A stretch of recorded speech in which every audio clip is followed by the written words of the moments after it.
ఇక్కడ రాజ్యాంగం మీద ఏమని ప్రమాణ స్వీకారం చేశాడు ఈయన? రాగద్వేషాలకు అతీతంగా పరిపాలన చేస్తానన్నాడు. మరి నువ్వు ఈనాడుకి ఎందుకు ఇవ్వలేదు? ఆంధ్రజ్యోతికి ఒక్క యాడ్ కూడా ఎందుకు ఇవ్వాల? అంతే కదా. అదే సందర్భంలో పక్షపాతం లేకుండా పరిపాలన చేస్తానని చెప్పిన ఆయన తన సొంత పత్రికకి 355 కోట్లు కట్టపెట్టుకున్నాడు. ఇది ఖచ్చితంగా పక్షపాత ధోరణే కదా.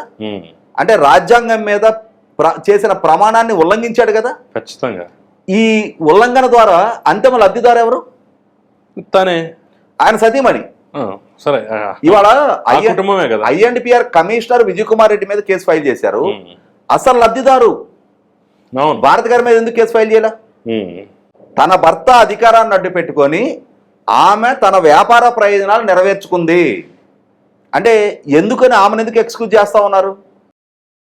కళ్ళ ముందు జరుగుతా ఉన్న దోపిడీకి సహకరించిన జగన్మోహన్ రెడ్డి గారు హేమంత్ సోరెన్ కన్నా తక్కువ నేరం ఏం చేశాడు? కాబట్టి నా డిమాండ్ అయితే ఈ కేసులో జగన్మోహన్ రెడ్డి గారు భారతి రెడ్డి గారిని అక్యూజ్ నెంబర్ 1 and 2గా చేర్చాలి.